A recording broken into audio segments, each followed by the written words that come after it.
It is a great honor na makasama ko kayo and makatulong ako kahit kunti lang para kayo ay maging licensed professional fisheries technologist. Kaya ano man yung mga kayanan kong i-share sa inyo, i-share ko po based on our mandates and our experiences sa pagsaserve ng government through fisheries resources management. Okay, ang binigay sa akin na topic muna ay yung tungkol sa coral biology. Gusto ko pong malaman muna kung andito na rin yung kasama ko si Miss Tina Lintag. Sir, sabi ni Miss Tin, meron po siyang exam. Di pa po daw siya tapos sa kanyang exam. Text. Hahabol daw po siya. Okay. Hindi siya nag-inform sa akin. Sige. Sige, so, sir. Ang binigay niya sa aking topic ay biology on coral reef or coral ecosystem. So, umpisa na po natin. Mag-start tayo sa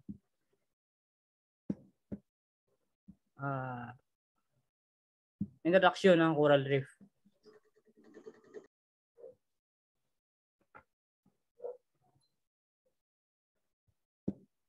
And nagsabi din pala sa akin si Miss Tin na kailangan nyo po ng pre-test para ma-measure muna natin yung inyong short knowledge on coral ecosystem. Kaya mayroon din po akong isi-share na exam or pre-test lang na short lang para lang ma-measure natin kung gaano nakalalim ang inyong knowledge sa coral ecosystem. So mamaya na pala muna ito. Proceed muna tayo sa pre-test.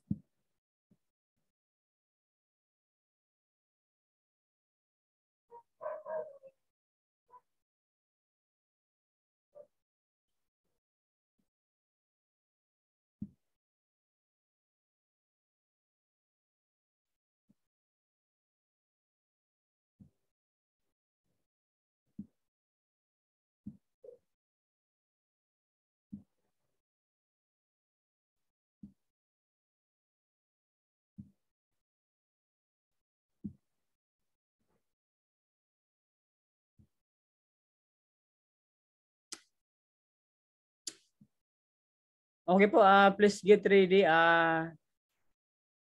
Kuha po tayo ng ballpen and paper para sagutan natin itong definition based on your experience. Wala pong tama or mali. Basta sagutin nyo lang sa inyong basic knowledge. So yung number 1 question, blank are living animals that respire, digest food, grow, reproduce, and respond to stimuli.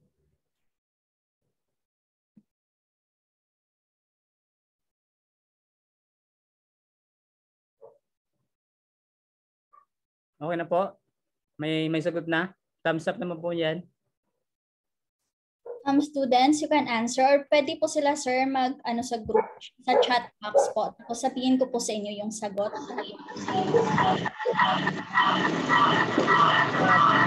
Para mabilis tayo. Sige po. Students, anong sagot ninyo sa question number 1? Sample lang. Merong sumagot po ng fish. Sumagot. Tingnan natin yung sagot. Okay. How about the others? Sagot po kayo. Sagot lang po kayo. Wala pong mali, wala tama. Merong sumagot po from MSU Nawan, corals. Corals. Okay. So, yun. Salamat sa mga mabilis na sumagot. Yan, tama po yan. Corals. Corals ang sagot dyan. Okay. Next po, ito. Ayan. Yan, chat na rin po din sa chat box natin.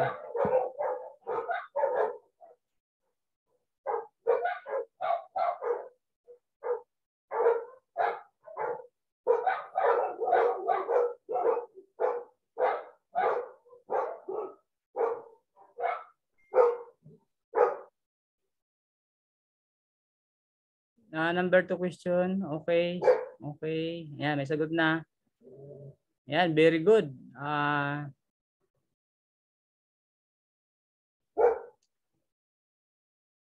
Pero kuwan lang po, mali lang po yung spelling. Pero tama po yung inyong sagot, zoosantili. Yung iba, tama naman yung spelling. Okay. Thank you. Next po, okay. Yan. Number 3 question. A group of cnidarians that is the secret calcium carbonate skeleton.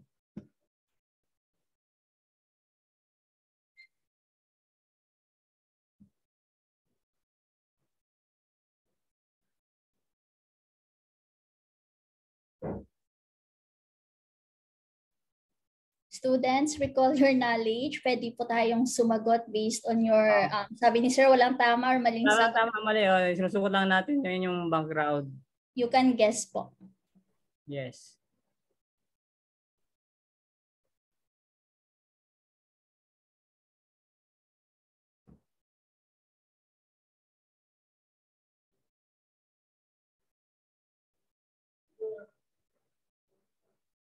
Okay, may sagot na dito. Ang tamang sagot po dito ay scleractinians or tama din, stony hard corals. Hard corals po yan. Tama yan. Thank you sa mga sumagot. Next,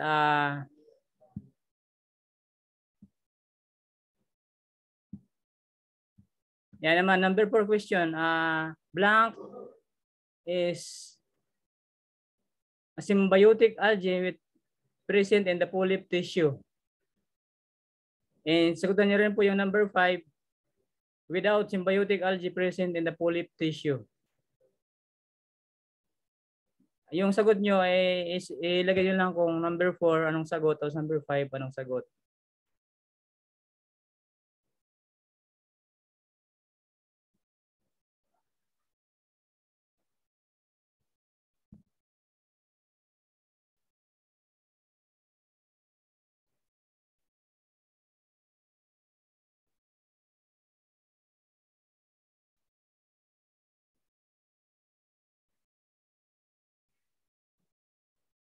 Sige lang po, sagot lang po kayo kahit ano yung nag-registered sa isip nyo.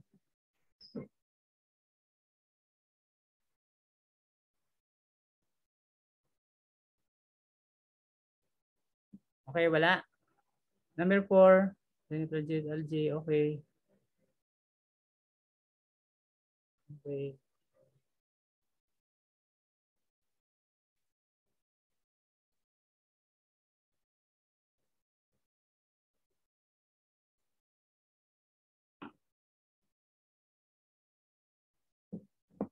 Okay, okay lang yan.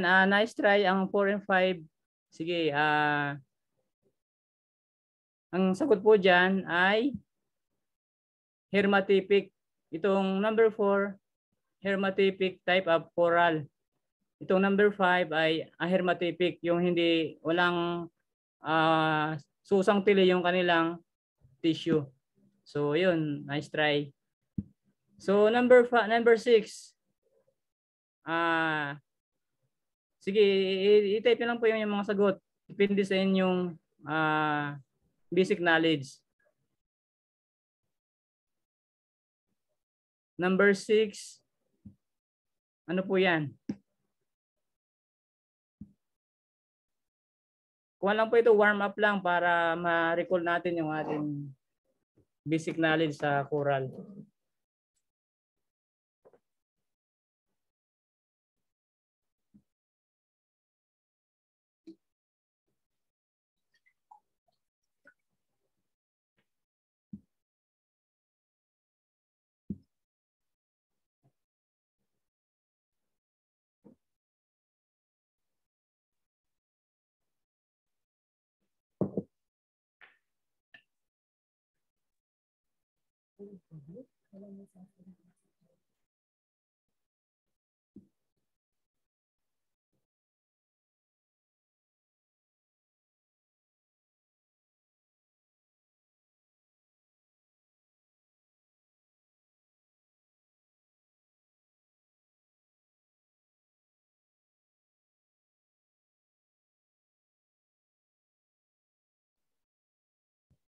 Sige lang po, i-check lang po number 7, yung anong answer. Kasi pre-test pa lang po naman ito eh. Pag mamaya, pag katapos ng lecture ko, ma-recall nyo na kung ano yung mga sagot dito or masusukat nyo na nag-increase yung knowledge nyo about my lecture.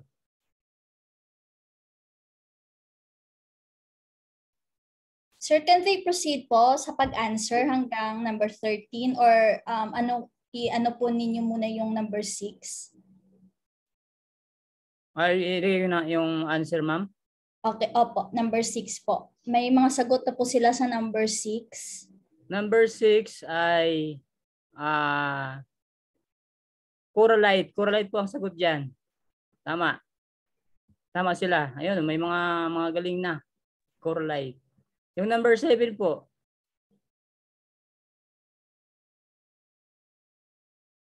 Ay, sorry, nawala.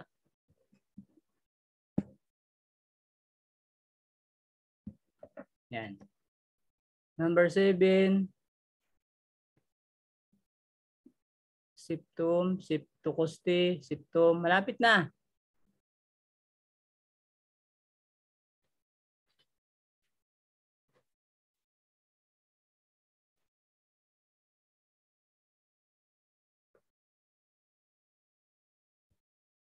Sige, nice try. Ang sagot po sa number 7 ay coralite wall.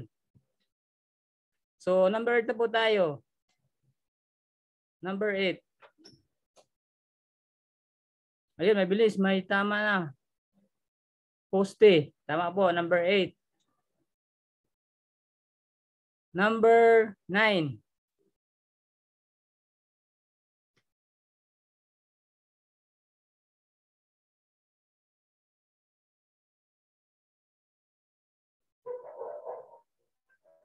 Sige po, number 9. Type nyo lang.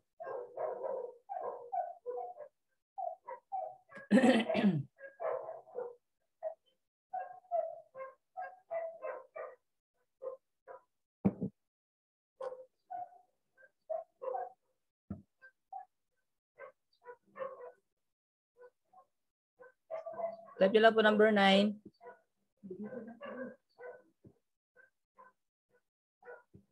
Yung clone nito, opposite siya ng poste. Kumbaga, katapat siya or tama, katapat or likod ng poste.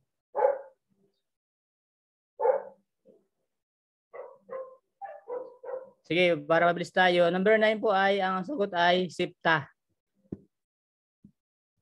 So, number 10, radial skeletal elements crossing the coralite wall composed of both septa and costae. Ayan na po ang clue sa baba.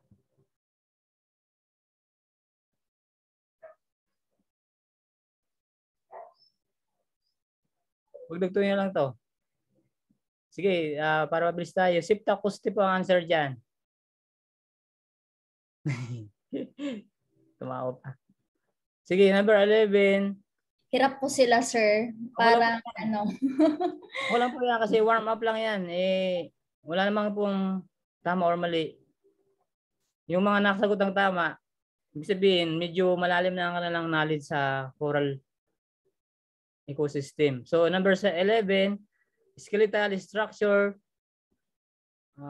Ito lang, natakpan.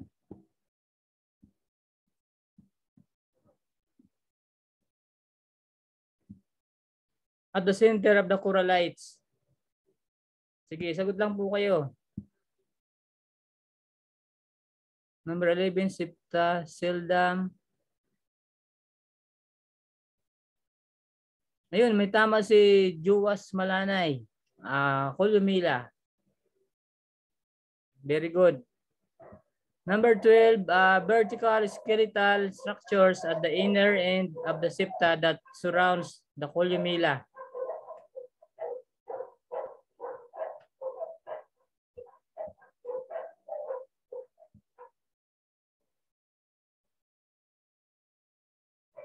Yun. Very good si Ani Manalaysay ulit. Paliform lobes. Very good. Okay, last na lang na sagot.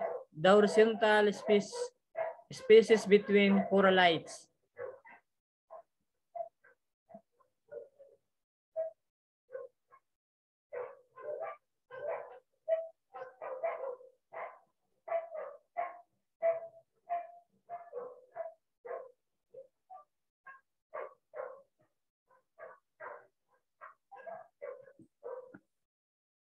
Sige, type lang po. Last question na po ito. Para po sila tayo sa ating lecture. Last question, students. Ano pong sagot ninyo? Wala po yan. Yun. Very good si Hanami. Si Nostrum. Okay. Congratulations po sa mga sumagot. Talagang mataas na inyong confident na sumagot kahit wala itong mga options dito or multiple choice. At least tama yung inyong mga naisasagot. Congratulations. Sige po, stop share ko din po sila tayo sa lecture. Galing, malalalim ng inyong knowledge.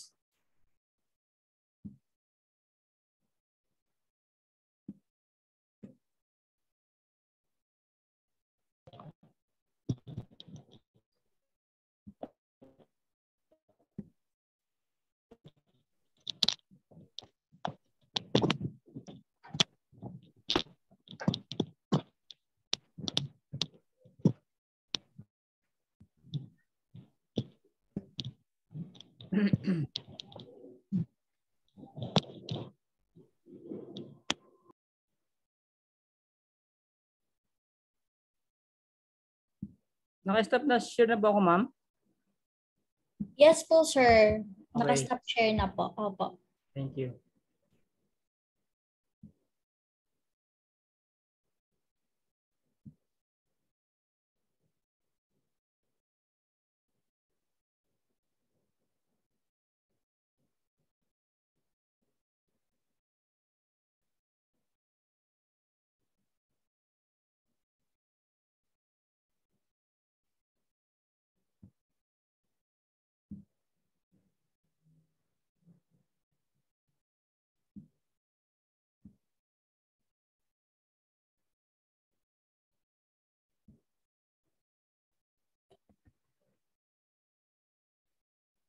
Wait lang pa. Nilalabas ko lang yung presentation. Okay po, sir.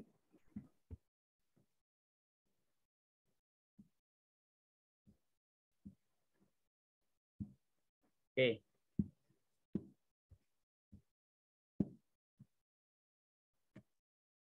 Yan, based po sa ating pretest, i-define po natin yung what is coral. So, tama po yung mga sumagot kanina. Yung question number 1, coral is under the phylum Cnidaria, similar to hydroids, jellyfish, and sea anemones. Kaya kung titingnan mo yung kanilang similarity, ay talagang magkakapamilya sila. So sila din ay building blocks of reefs. Ibig sabihin, sila yung gumagawa talaga ng mga rocks, kaya nagiging bundok po yung ilalim ng dagat or nagiging mountainous because of this coral community na nagsisekret ng skeleton. So it serves as habitat to many organisms, and meron siyang living animals that respire, digest food, grow, reproduce, and respond to stimulus. Yung H. polyp has a crown of tentacles.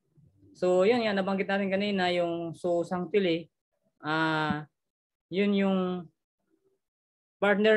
partnership ni corals. Kumbaga, yun yung nag-symbions na algae, and ito yung responsible for the bright color of the corals and nag-supply ng food para mag-survive. Okay? So, yun, kanina din na-mention natin na dalawa ito yung scleractinians, yun na yung hard corals, yung pangalawa ay yung subcorals or non-scleractinians.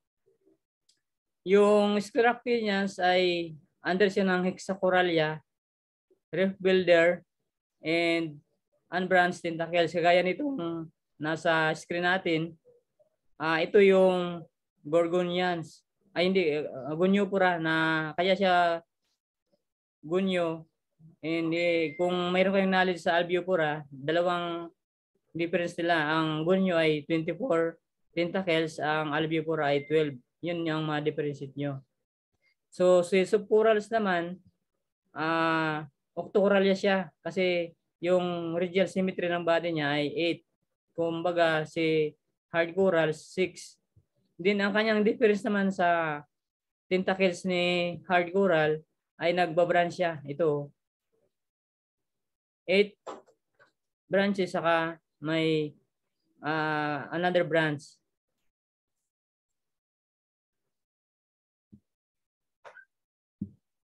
Next po. So ito naman yung basic coral anatomy.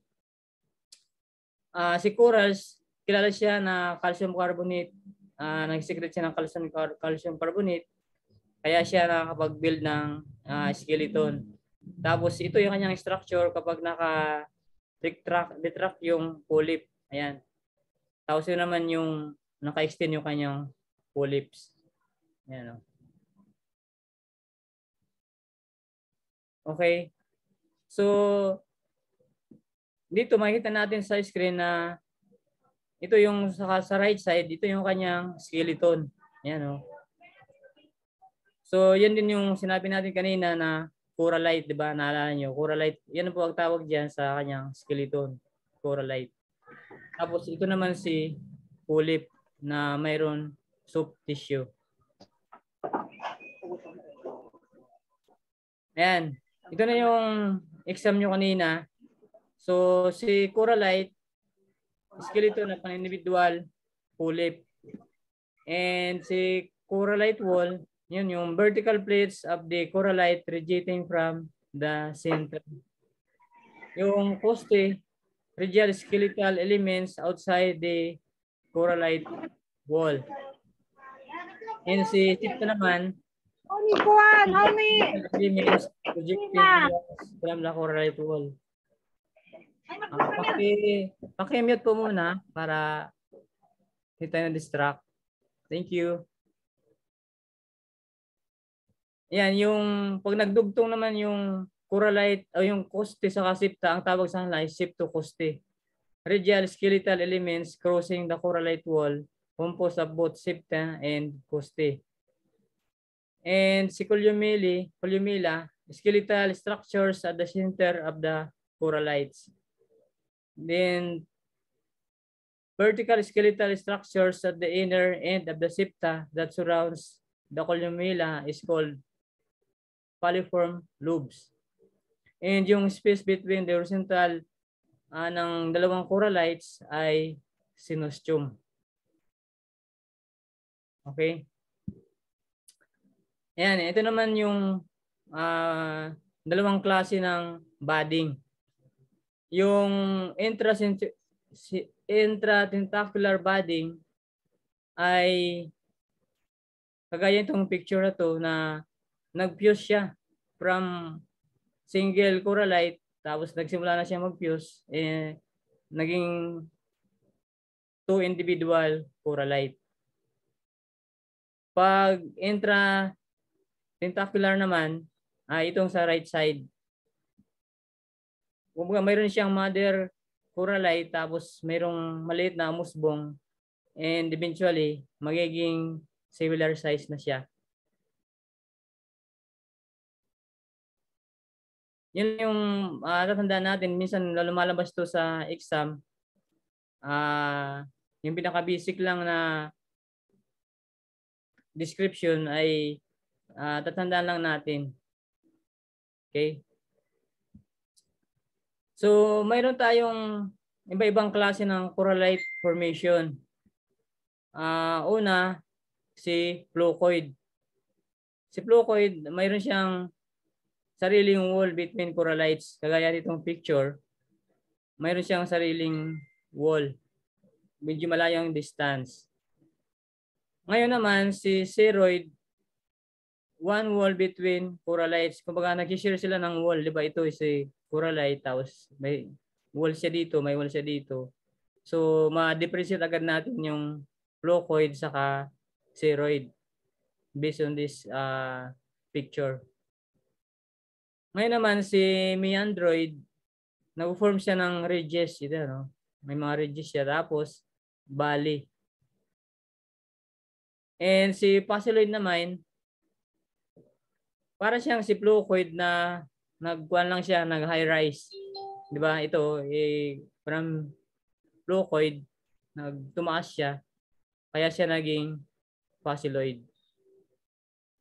And si flavilomeandroid, high rise meandroid. Kumbaga, from here, nag-high rise din siya, parang si pachyloid from flucoid. So, yan lang yung basic formation ng corallite. Tandaan nyo lang yan. Baka sakaling lumabas sa exam, at least meron tayong basic knowledge. So, let's proceed to the reef ecology and distribution. Ayan, si coral reef, mayroon siyang mga determinants para mag-thrive sa isang area. So, kailangan niya ng light dahil mayroon siyang zooxanthellae na symbionts para supplyan ang pagkain ni coral. So, mayroong specific light para mag-survive. Then, pangalawa, mayroon ding specific wave energy para bawat coral species ay ma-meet yung kanyang requirements. Then, current, turbidity, salinity, temperature, and pH.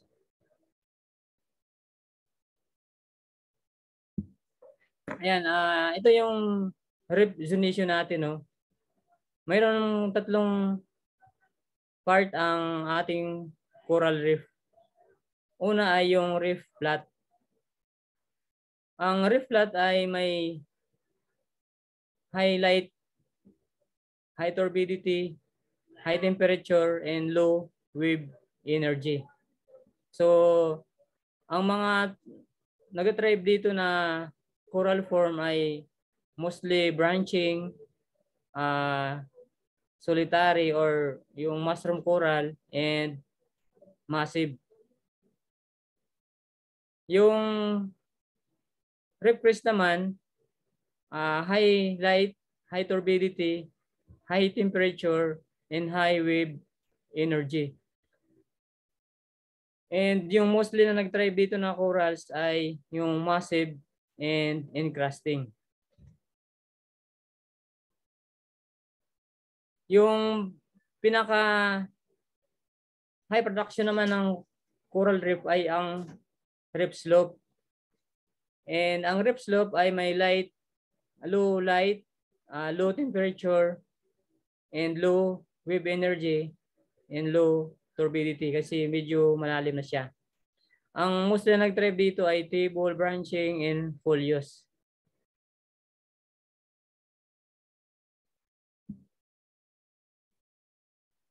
Okay, yan po yung first part ng aking lecture.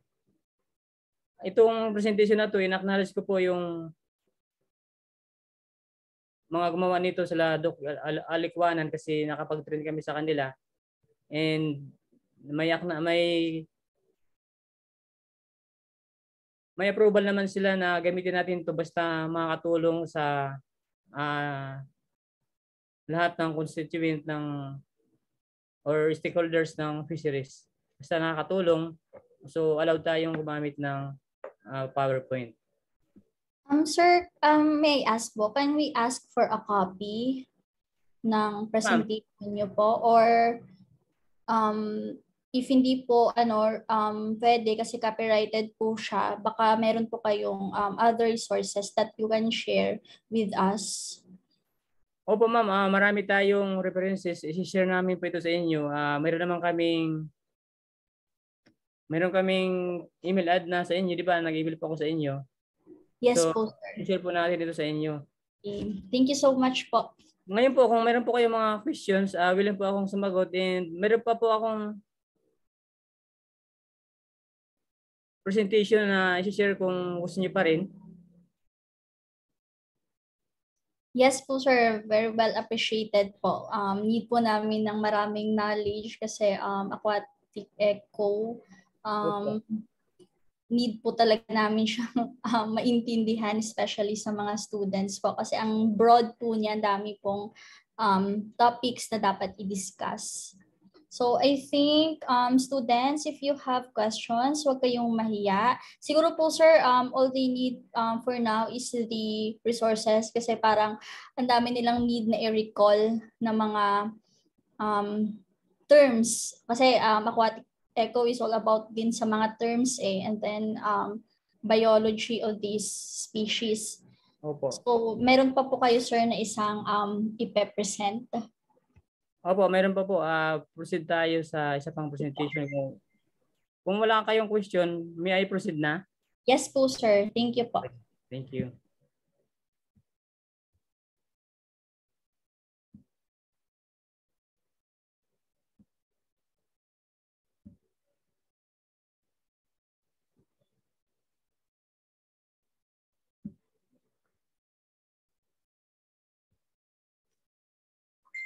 Yan, kanina yung akin na-discuss ay tungkol yun sa Scleractinians or hard corals.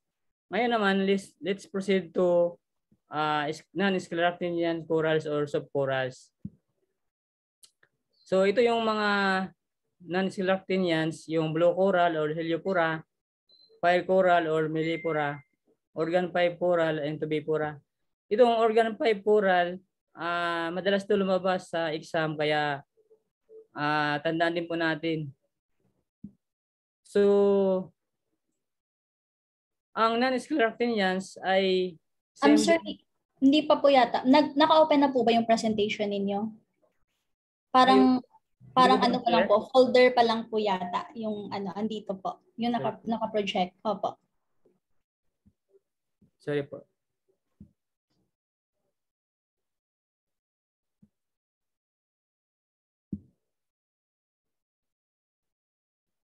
Ayan po. Nakita na po?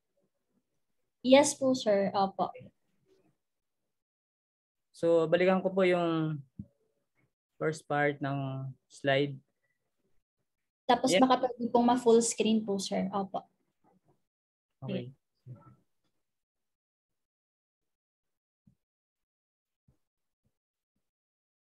Doon po sa green, sir, na katabi ng yellow. Ito. Opo. Yan.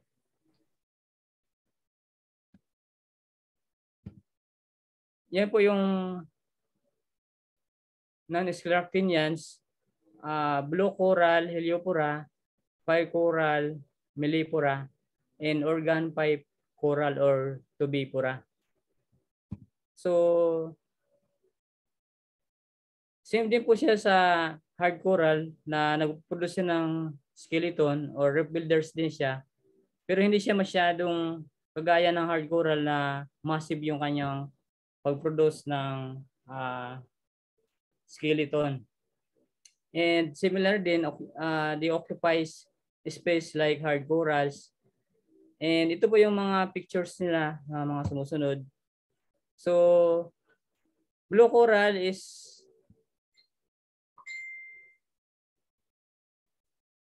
like this, no? Pag binali po natin yung kanyang skeleton, makikita natin yung tissue na nagbo-blue. So ang kanyang description, it is skeleton bright blue.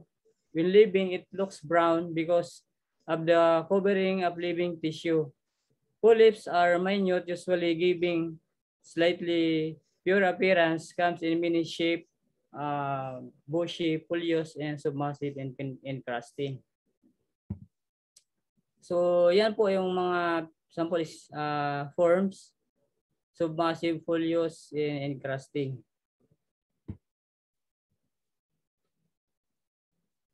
Yung fire coral naman po ay hydroid, distinct and white tips, looks like hard coral, comes in a very wide variety of shapes, and mayroon siyang mga small hairs kung papansinin po natin.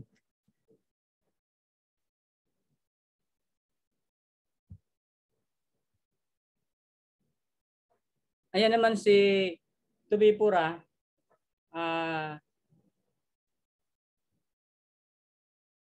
Part siya ng, or kasali siya sa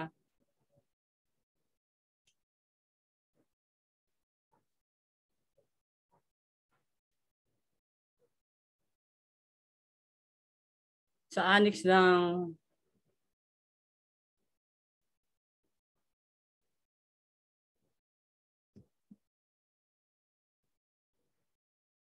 sorry, hindi po siguro ito kailangan.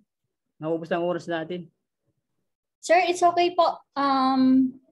You can, pwede naman po siyang lecture po. Okay lang po sa inyo? Yes po, sige po sir. Opo. Okay.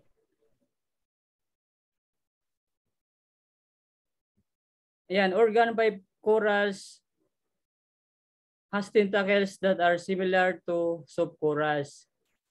So if you place a finger for what polyps retract, para siyang soap corals na marami ding branches. Kagaya nito.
Okay ma'am, ito na po yung last kong presentation at ito po yung mga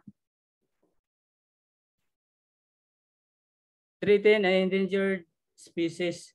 Kasi mamalagi po natin yan malaman kung ano yung mga endangered and threatened species ng mga coral reef.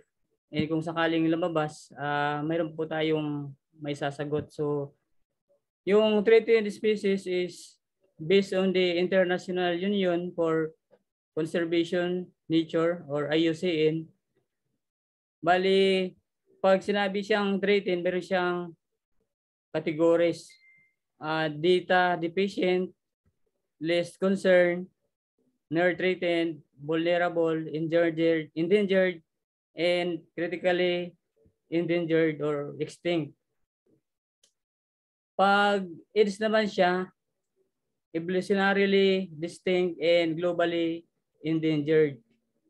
The uniqueness of species adds an evolutionary dimension which can be incorporated with its extinction risk. So 27. Sir, may ano po ba? May presentation po ba siya or hindi pa po project? Hindi pa po ata sir naka-present. Parang folder pa rin po siya.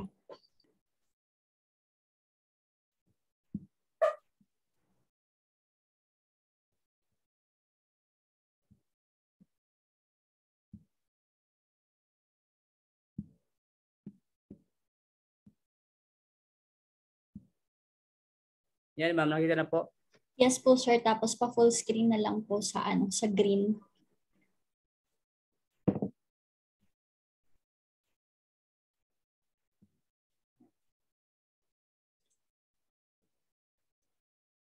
So ito pong mga example dito ma'am, threatened and age species. Kasi malagang malaman natin kung ano nga ba yung mga coral reef na, ay coral species na endangered na, and kung sakaling may encounter natin ay meron tayong may sasagot. So yung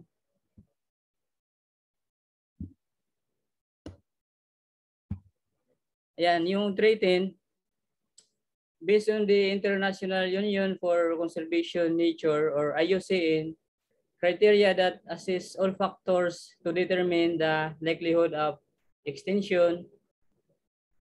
So yung categories po, data deficient, least concern, near threatened, vulnerable, endangered or critically endangered or extinct.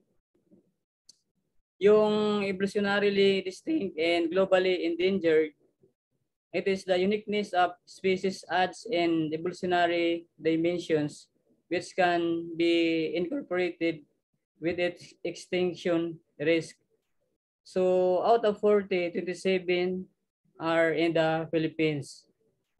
21 out of 27 have been recorded during the National Assessment for Coral Reef Ecosystem that was conducted by the group of Doc Likwanan.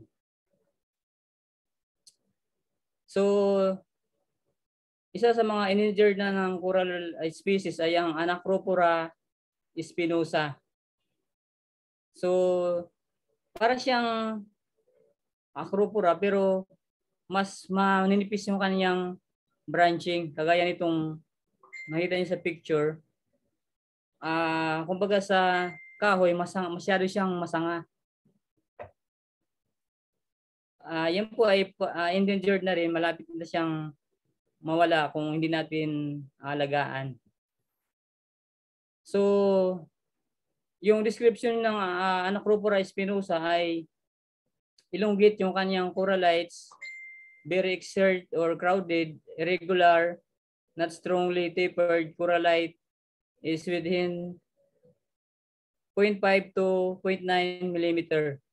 Synostomy is smooth with short, crowded, weakly tapered spines. Then, ayan, Anacropora spinosa pa rin po yan. Mga iba-iba lang yung pagkuha. Kaya kasi nag-iba-iba yung tsura. So next po na endangered na rin ay ang Cantarillos numi.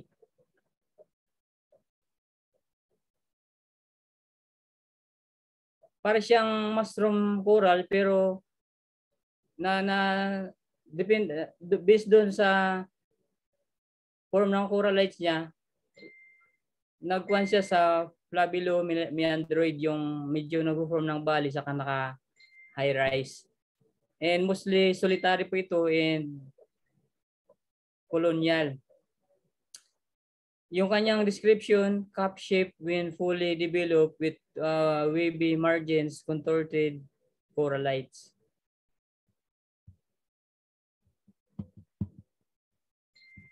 Next. Ay, gumana.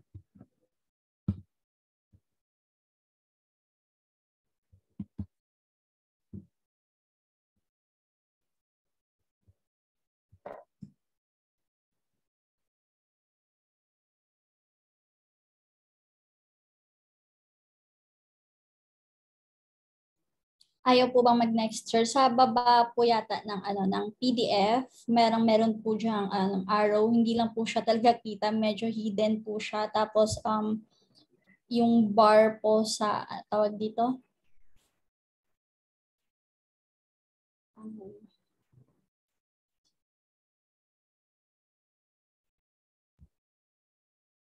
Pwede po sir, pa-click ulit po ng kulay green sa taas.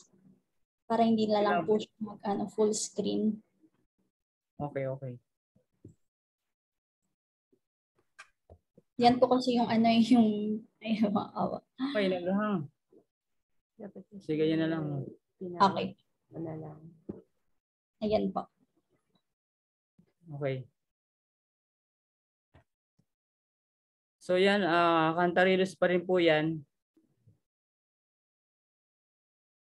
And next po na endangered na rin ay ang or vulnerable saka AIDS ay ang Catalepelia hardini.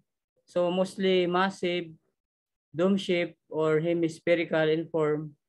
At saka yung kanyang formation ay flavilomeandroid. Yan yung picture pa rin ng Catalepelia.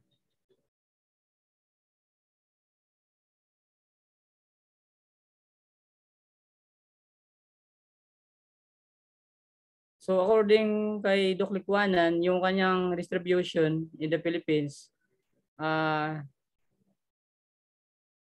malapit na talaga siyang ma-extinct.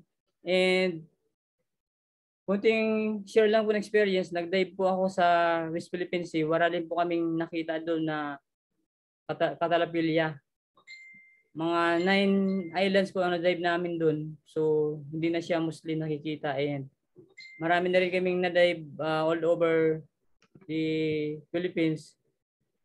Hindi na talaga siya madalas makita. Kaya kung mayroon sa inyong nagda-dive, pwede rin natin itong ma-document para matulungan natin yung mga scientists kung saan pa banda na mayroong Catalepelia. So the species has been reported to have a wide range of distribution along the reef slope. However, current observation shows that the species is limited to the reef crest. And yung prepares niya ay clear waters but was also found to tolerate silty environments and silty substrates. Next po na under ng vulnerable saka AIDS ay yung Fimbriaphila ancora. So flavilomeandroid siya and mostly massive or hemispherical. Ito rin, malimit na natin itong makita.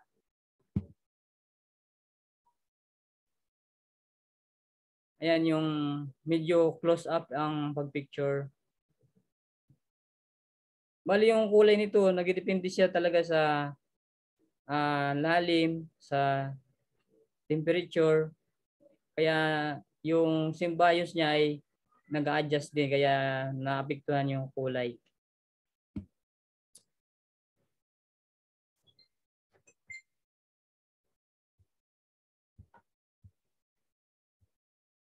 So next po ay Heliofungia actiniformis. Yan yung kanyang itsura.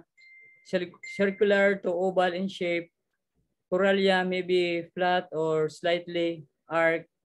And corallites are free-living and monostomatous.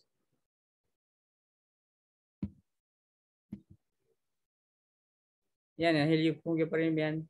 And next po ay Hydnopora bonsai. Yung kanyang characteristic, mostly encrusting with short, blunt tip, irregular branches, and usually polymorphic. Presence of munticules, munticule size. Yung munticules ay itong ganito yung tsura niya. Para siyang yan.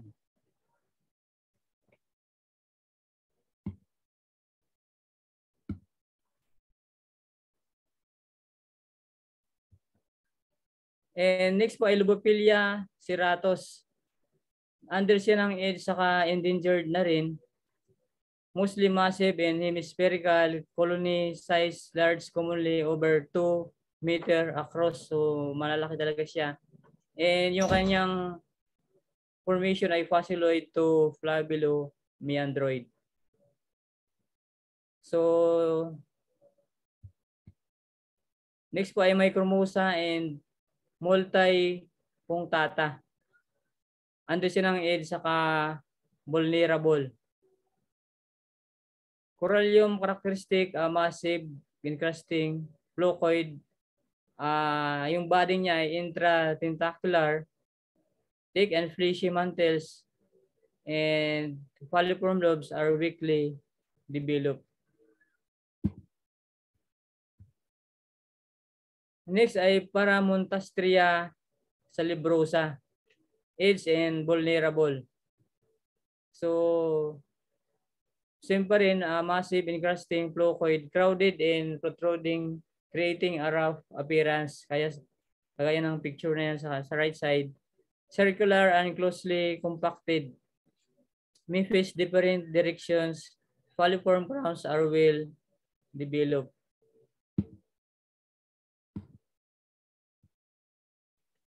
Pachyceres rugosa, isa rin yan sa mga vulnerable saka under ng AIDS.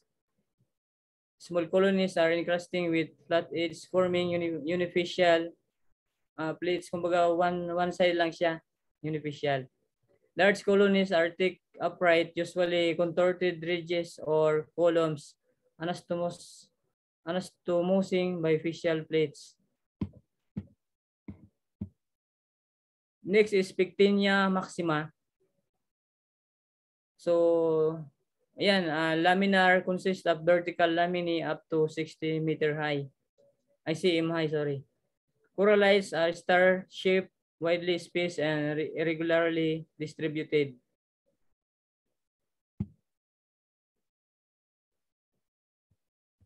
Okay. Ito, Nemensophilia turbida. Bihira lang dito nakita sa buong Pilipinas. And ito ang na-discover ni Professor Nemenso ng UP MSI.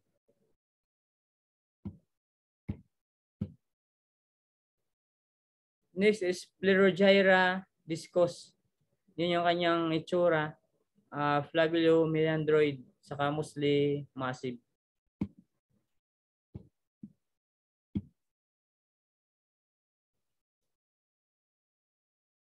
Yan yung kanyang difference ng Nemensophilia turbida saka Plerogyra discos.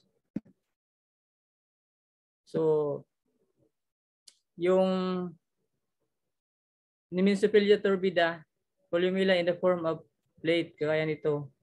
Tapos, yung sa discos naman, Plerogyra discos, wala siyang columella or walang columella.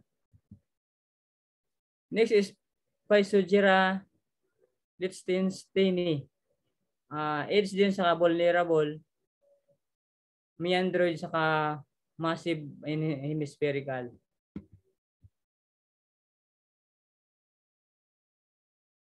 Yung kanyang ecology, the species has a wide distribution in the country. May be found on the reef crest to the upper parts, the reef slope 4 to 6 meter deep. And ito din, vulnerable na Turbinaria piltata.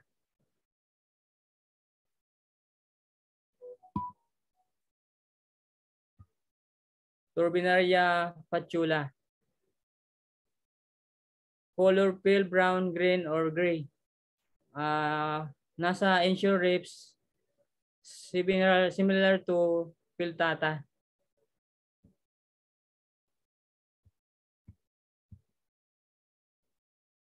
Next is Turbinaria mesenterina, vulnerable sa under ng AIDS. Unifacial ang kanyang laminae, coralites crowded and slightly exert. Turbinaria reniformis, vulnerable saka globally endangered. Horizontal fronds forming, yan yung para siyang mga cabbage. Coralites widely spaced, immersed coralites average to 0.5 millimeter diameter. Okay. Turbinaria stellata. Turbinaria bifrons.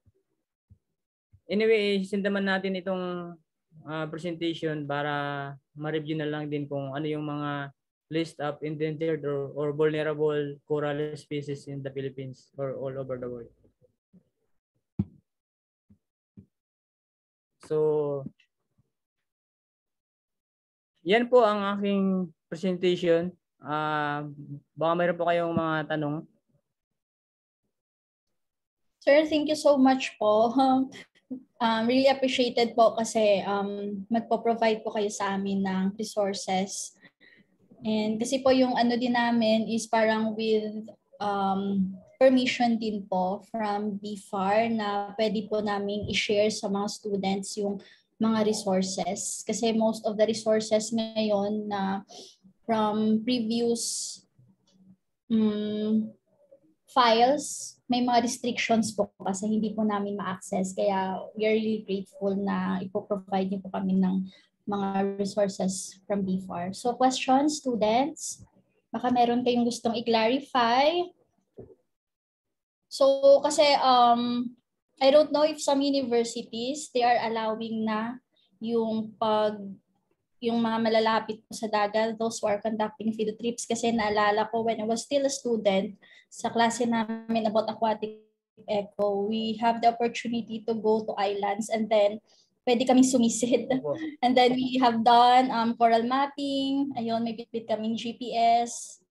So we are really fortunate to see these wonders, itong mga coral reefs natin. But for some students here, even some of our students here in LSPU, so most of them nakikita lang nila sa mga pictures. So really appreciate that you have these pictures na nag-gather and na-share niyo po sa amin. So meron po ditong question, sir, from Richa Ve from MSU Naawan. So good evening po, sir. Based on your diving experience, what are the most common corals being found? Thank you po.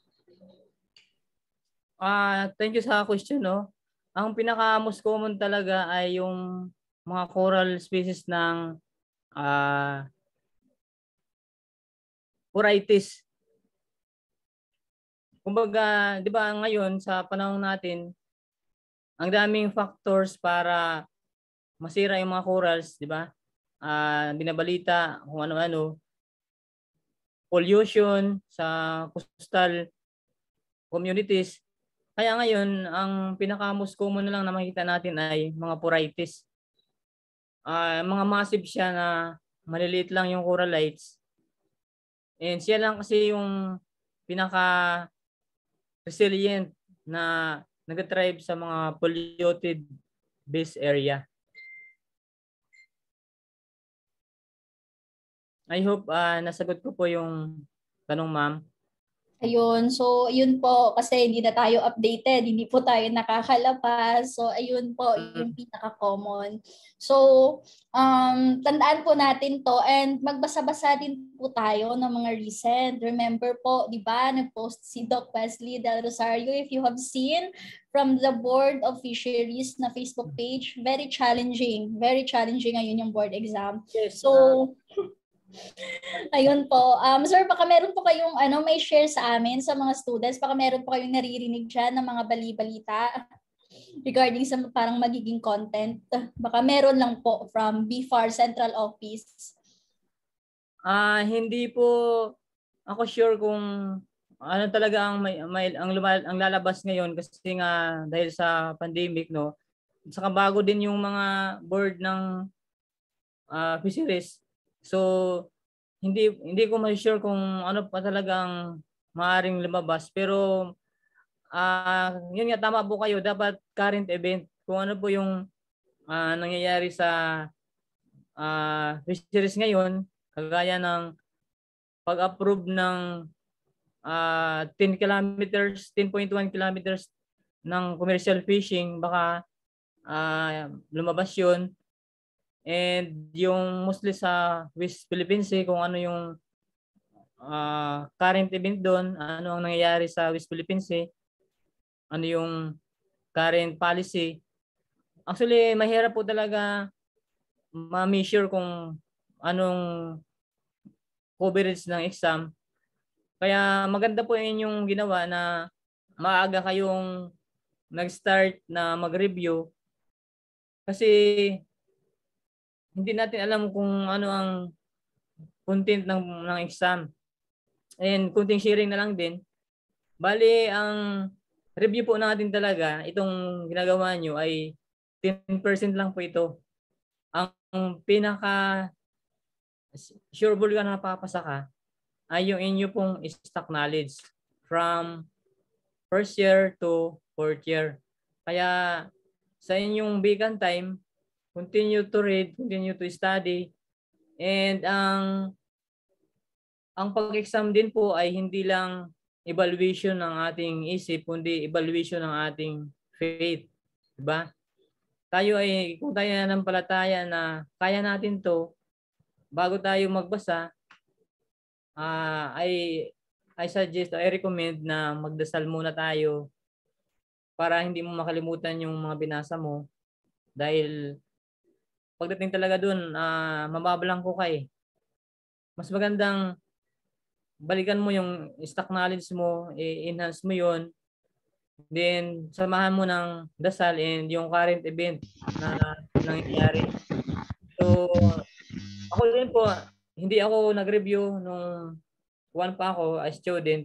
Nagkuhan lang ako, basa-basa. Kumbaga hindi ako nag-enroll sa mga prestige universities. And ako nga pala ay from University of Eastern Philippines sa Northern Samar sa Katarman. And siguro kung alam niyo yun, kami ang pinakamahirap din na Department of Fisheries. Yung nagkaklase kami kung sa ilalim na ng puno, tapos yung aming laboratory ay pawid lang. Pero sinikap kong magbasa at napatunayan ko na sa mamagitan ng stock knowledge ay kaya nating pumasa. Kami po ang pioneering na nakapasa sa yung fresh graduates, no, hindi yung professor. Kasi yung professor namin nag-take, pero ako pioneering ako na nag-take sa University of Eastern Philippines na hindi ako nag-review. Hindi naman kailangan na mataas yung kuha natin grades, kundi basta makapasa lang kahit 75, at least 'di ba pasado. Yun, kailangan talaga pag may vacant time natin tayo basa-basa, and huwag kayong mag-alala, marami kaming references na i-share sa inyo. Dito lang tayo nag-focus sa corals dahil doon yun yung nakalagay sa request memo na sinigyo sa amin. And limited din yung time na i-discuss natin to kasi sobrang lawak kasi ng ecology, di ba? Pag sinabi mong ecology, ang dami yan. Mayroon pa tayong beaches, kaso sabi ni Miss Tina na change daw po ng schedule, ma'am. Yes po, sir. Yun po yung in-inform niya sa akin. But thank you din po kasi na-accommodate po kami today. Kasi medyo 1 month din po kami nag-stop ng mag-review because of my schedule din po very heavy. So thank you po. Kayo po ngayon yung first lecture po namin after 1 month po na pagpapahinga. Ay sir, meron po pala isang question from our student. Mula kay John Mark from LSPU. Good evening po, sir. I have a question po during your presentation.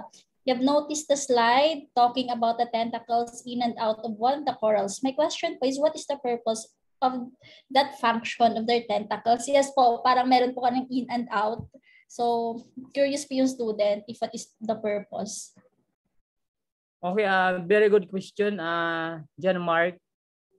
Yung purpose ng tentacle niya ay para gather ng nutrients, 'di ba? Yung kanina may mga requirements siya para mag-drive. So yung tentacles niya ay pwedeng pang predator. Kumbaga ang coras din kasi kuan siya predatory. During night, mostly yung tentacles lumalabas. Then inaatake niya yung kanyang neighboring coral species or coral basta yun, coral species, kinakain niya yun. Tapos pangalawa, yung tentacles ay nag-absorb siya ng nutrients, sunlight, lahat ng nutrients na magagather niya, yun yung purpose ng tentacles. Ayan, thank you po, sir. So, ayun siya, to gather food, yung purpose ng tentacles, and siguro senses din po sa environment. Ay, sir, meron pong student na nag-chat sa akin, nahihiya pong magtanong. Wala po, wala. Ang dami pa, mga estudyante nahihiya. Ito, muna, from magtanong kasi ito pa lang naman to, lecture. Kumbaga, ito yung opportunity para ma-enhance yung knowledge natin.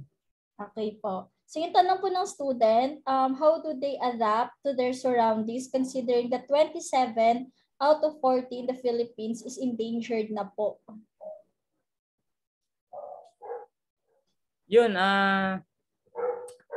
nag-adapt sila based doon sa kanilang genes. Kasi yun nga, sabi ko kanina, connected sa tanong ni yung kanina, di ba, yung ano ba yung most common na species na lang ang nakikita sa coral. Mostly nag-adapt sila sa kung gaano katibay ang kanilang genes. Gaya ng Corites, sila yung nagde-drive sa higher temperature, higher pollution. Kumbaga napipilitan silang mag-survive dahil sila na lang yung may ganong klaseng genes na kayang mag-adapt sa environment. Kaya yung iba ay endangered na dahil weak yung kanilang genes. Masyadong sensitive kasi ang coral reef, ay coral species, coral ecosystem sa lahat ng factors. Yung light, temperature, salinity. Halimbawa, may species na hindi siya masyadong stenohaline or hindi siya nakapag-adapt ng salinity kasi ang kuha ng corals ay 25 to 45 ppt ang kanyang requirements sa pagdating sa salinity. So, yung kung hindi niya kayang ma-reach yung ganung klaseng adaptation, hindi siya magda-thrive.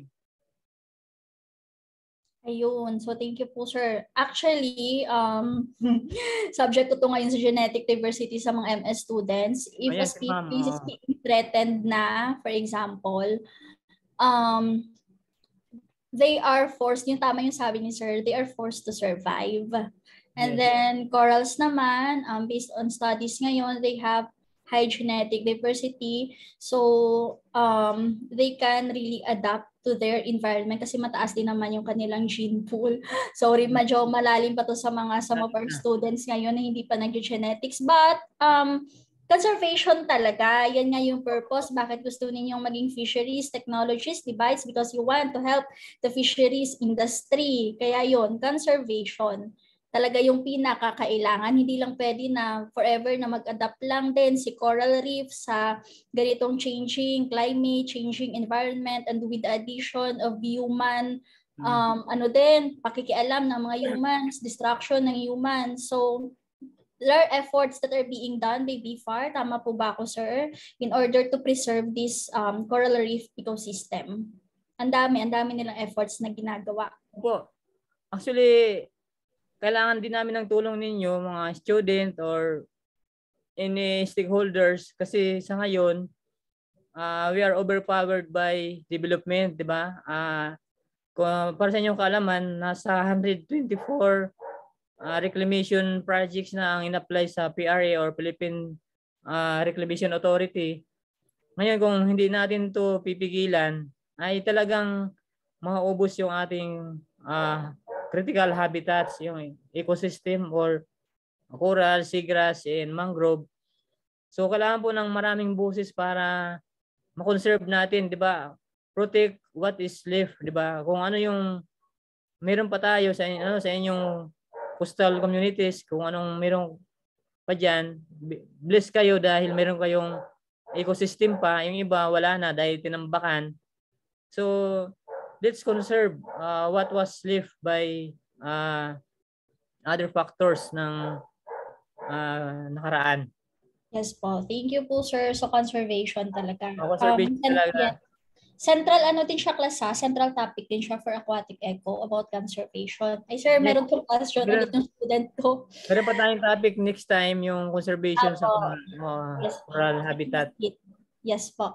Sir, last na po, merong question from Cesar, student po namin. Ask ko lang po, bakit need ng corals yung wave energy, current, at turbidity sa kanyang environment? Ano pong naitutulong nito sa kanya? Yes, very good question, okay. Kasi pag mataas ang wave energy, mataas din ang nutrients, di ba? Kasi hinahalukay niya yung tubig and yung phosphorus, yung nitrogen, kumbaga may cycle, may permanent cycle, and through wave energy and current, doon sila nakakapag-filter ng kanilang requirements to thrive. Nutrients, lahat ng particles na kaya nilang i-filter, i-absorb sa wave energy or sa current, kaya ilalabas na ng kanilang tentacles para yun, ma-absorb lahat ng yun.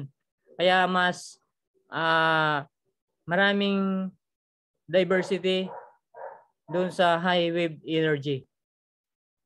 Yun, so tama yun. Kailangan natin, yun yung mga requirements for a coral reef ecosystem to survive. Dapat ma-meet yung mga conditions na yun. So thank you so much po. Baka meron pa kayong additional questions. If meron pa kayong mga questions, don't worry. I-send sa atin yung mga resources na ito. Galing po ito mismo directly from BFAR. And students, before we go pala, meron yung tip pala if hindi pa nakikita ng lahat sa Facebook. Sabi doon, mention kanina ni Sir, bago yung set of Board of Examiners. So, sabi doon, it is really better na tingnan ninyo yung publications. Yung mga ating mga Board of Examiners. Galing mismo yun kay Dr. Del Rosario, ha? So, siguro, dapat nyo nang gawin siya ngayon. Gawin nyo na siya. Magbasa na kayo. Kasi last part na rin naman tayo sa ating 4 areas, aquatic eco, so you have more time to study. So sir, meron pa kayong questions, class? Thank you so much. Everyone, please turn on your camera para makita naman ng ating speaker from BFAR yung mga magaganda at gwapong mukha from Luzon, Visayas, Mindanao. Ayan po yung aming mga students. So pala ito, ma'am, no? Yes. Akala ko college sa Kuan lang, college sa Laguna lang. No po sir, not just from LSPU, but actually po sir, the original plan is to have the free review for the students ng LSPU only. However, sabi ko, ang iba kasi hindi nila afford na kumuha din ng magbayad sa review center. So, we made this initiative, kasama din ng iba po naming mga faculty members to open it to everyone. So, ayan. Very good.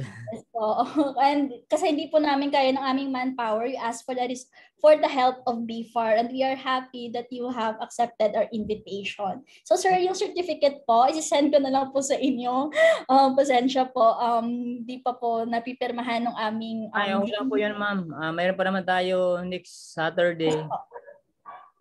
Yes po, sir. Thank you so much. So, magtitake lang po ako ng screenshot. Reminder, students, for the attendance and evaluation sheet. And then the recording will be uploaded later. 1, 2, 3, smile. Ayan. So again, thank you so much, Sir Rene, for... meron pa po kayong question, ha? Huwag kayong mahiya kasi opportunity na ito ninyo na madagdagan ng inyong knowledge. Baka sakaling yung question nyo ay napakahalaga and lumabas doon sa exam, sayang naman. Sige po, sir. If medyo mahihain po kasi yung mga students, pag meron po silang question po, sir, isi-send ko po sa inyo, and then para po baka meron po silang may email address naman ako. Yes po, sir. Thank you so much. We'll gladly answer your question. Yes po. Again, everyone, thank you. Thank you so much. And I apologize sa ating mahabang hindi pagkikita. Medyo nakakapagod din. Yes, kasi we have started po last March, and then medyo every week po kami nagre-review. Medyo nagiging burn out din po. So ayan, but we are happy that we are back again. And Sir Rene, you are the first speaker po talaga ngayon sa aming Aquatic Eco na webinar series. Thank you so much again, sir. Welcome po.